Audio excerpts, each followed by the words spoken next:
A ceasefire in Syria. Russian warplanes aren't grounded. Has the West blinked? I'm Brent Goff, and this is The Day.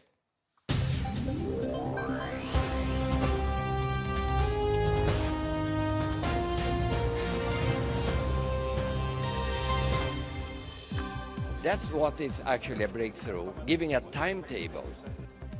A ceasefire in Syria, but wait a week first. Moscow and the Assad regime are not finished just yet. There is no victory. You can win a battle, but you won't win a war in Syria anymore. And soccer in America, football everywhere else, except where they play Suzhou, China. The rising player off the pitch and what it means for the beautiful game. Plus, it doesn't matter. Good people die every day believing in things. I'm sorry. At the Berlin Film Festival, well, you must be reading my mind. The competition begins with some ESP, a dark sci-fi thriller.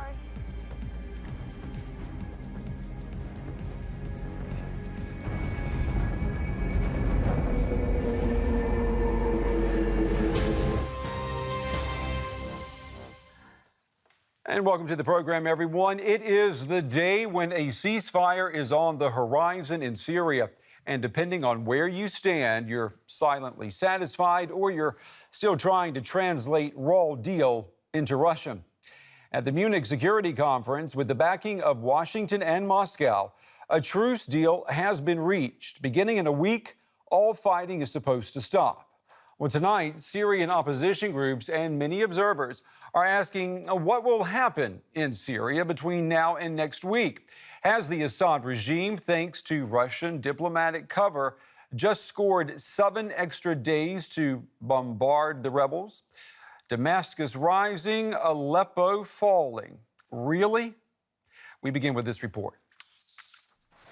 The fighting continues in Syria. The cessation of hostilities specified by the deal is to begin in a week. In Munich, Jordan's King Abdullah urged the international community to come together. Today we share a core strategic interest in coalition victory in Syria and Iraq, and the end for Daesh in Syria and Iraq requires our concentrated and dedicated action. The deal has produced cautious optimism, but there's also a sense that the cooperative mood may not last.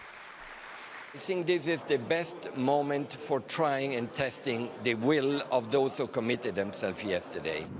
Russia's role in the Syrian conflict has been criticized. The French defense minister pointed to Moscow's airstrikes in support of the Syrian regime as a major contributor to instability. L'accord de cette nuit Last night's agreement can permit progress if it leads to a ceasefire. If it leads to general humanitarian access, and if it includes an end to the indiscriminate bombing by the Syrian regime and by Russia. Meanwhile, Syrian President Bashar al-Assad has vowed to retake the entire country. That's led many to wonder if the agreement can last. Well, let's pull in our chief political correspondent, Melinda Crane. She is at the Munich Security Conference, covering that conference for us. Good evening to you, Melinda. I mean, there's a lot going on here. You've got a high level of cynicism already. You've got reports of Russian troops on the ground in Syria. And now we've got Syrian President Bashar al-Assad saying he's going to retake the entire country. When you put all of that together, what are people there talking about? Is this ceasefire dead on arrival?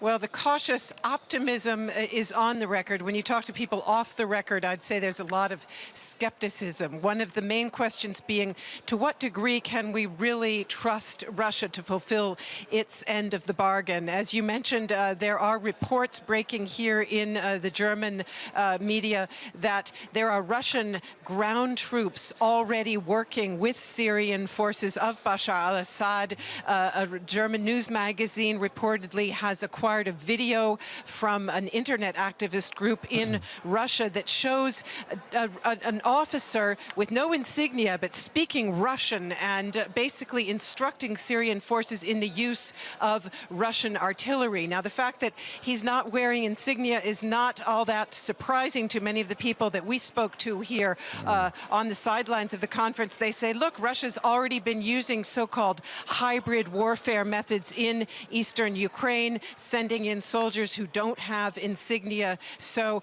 as I say, a lot of skepticism about the degree to which the Russians will keep up their side of the bargain. Yeah, I mean, it feels like, you know, a new shade of Crimea all over again.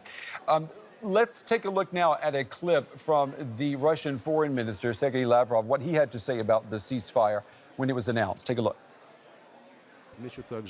I would also like to underline that for the first time in our work, the document that we have adopted today stipulates the need to cooperate and coordinate not only political and humanitarian issues, but also the military dimension. Melinda, he says the military dimension. What can he mean there? Because the U.S. and Russia, they can't agree right now on which targets should be fired at. Well, they're basically setting up task forces, which over the course of the next week, I think you said at the beginning of the program, you know, this thing is taking a whole week. Well, the fact is, when you impose a ceasefire, there are all kinds of legal and verification details that have to be worked out. So over the course of this week, there will be task forces set up by both the Russians and the U.S. to see what is it exactly that we have to be able to verify to know that the ceasefire is holding. And U.S. Secretary of State John Kerry said the proof is going to be in the pudding. You know, we have to find out, will everybody honor the commitments that they have made? And the fact is, there's some big loopholes in this agreement. Big loopholes. And of course, at the end of the day, you know, the Syrian people have to be considered here, the refugees. What about the refugees, Melinda? I mean, what is being said there about what's going to happen to them and to the Syrians in the next 7 days? Well, this is the main reason for the cautious optimism. Both parties did agree to expand and accelerate, quote unquote, the humanitarian aid to those refugees who have fled the region around Aleppo, who are now massing on the border to Turkey. There's talk of a corridor that would allow aid to be brought in. We also heard here today from Turkish officials who said, we definitely are working to get aid and support to these people, but when they were pressed on whether they're going to open their border and let them into Turkey, they pointed out that they've already got 3 million refugees in their country from the region, and they said, look, you know, it's a little bit disingenuous to be putting pressure on us while Russia is still maintaining its bombardment. Yeah, as one of our commentators said earlier this evening, it seems like Russia is speaking out of many sides of its mouth concerning Syria. All right, our chief political correspondent, Melinda Crane, covering the Munich Security Conference for us. Melinda, thank you very much. All right, let's put aside the diplomacy and the military and focus on the Syrian people for a moment. Now, when they are not fleeing their homes, trying not to become war casualties, they worry about where their next meal will come from. Now, this next report is on the towns and the cities trying to absorb the refugees and fill empty stomachs. Al-Kizaweh is a town not far from Damascus. And at first glance, at least everything seems normal. In recent years, however, thousands of refugees fleeing fighting have come here, doubling the population. That's nothing unusual in Syria. People here are reluctant to admit they're scared of facing possible famine and have no idea what the future holds. We have so little. Our children don't know what milk is anymore or what vegetables taste like. Many people are telling us that. Only few people still have enough money to buy food. 4.5 million people in Syria do get support thanks to the United Nations World Food Program. According to the UN, the number of those in need is actually twice that figure. There simply isn't enough food to go around. And even those who do get help can only just scrape by. Without the help of the UN, we simply would not be able to get by. What we get here is just enough to survive. But even that level of support is now in danger. The UN says it only has enough money to last until the end of March. If no donor is found to provide the $50 million needed, then this program will come to an end. If we don't get this assistance, it means that we cannot feed 4.5 million people every month. A donor is needed now. Otherwise, the program will end. Starting it up again at a later date is no easy option, and it would take months to then get the program running again. State-run bakeries are the only place for many people to buy cheap food. Bread is subsidized and costs just a few cents.